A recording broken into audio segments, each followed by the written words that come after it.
Hey buddy, welcome to Wizard.com. My name is Shubhadeep Chaudhary and I'm your maths tutor. So let's begin.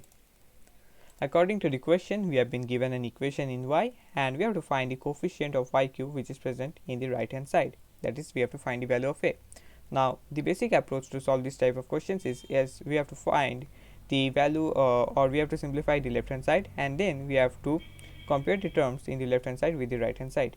Now, since in this question we have been asked to find the coefficient of y cube only, so we are going to solve the term in the left hand side, the terms containing y cube, right? And that's how we are going to find the value of a. So in the left hand side we have 2y square plus 5y minus of 5 multiplied by minus of 6y square plus 9y plus 5.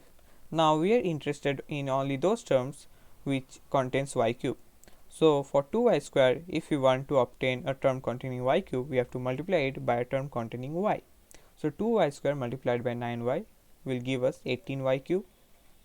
Similarly for 5y, if we want to get a term containing y cube, we have to multiply it by a term containing y square, which is minus of 6y square.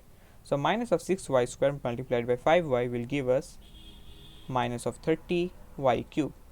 And finally for minus of 5 we need to multiply it by a term containing y cube, but there are no such terms, so we don't have to solve this part. So this will be our required coefficient of y cube. So let's simplify it further.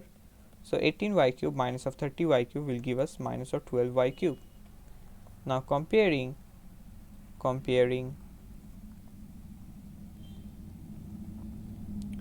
for y cube in LHS and RHS, we get minus of 12y cube equals ay cube. So y cube and y cube will cancel out each other, so a will be equals minus of 12. Therefore a equals minus of 12 will be our required final answer. So that's it. Thank you and have a great day.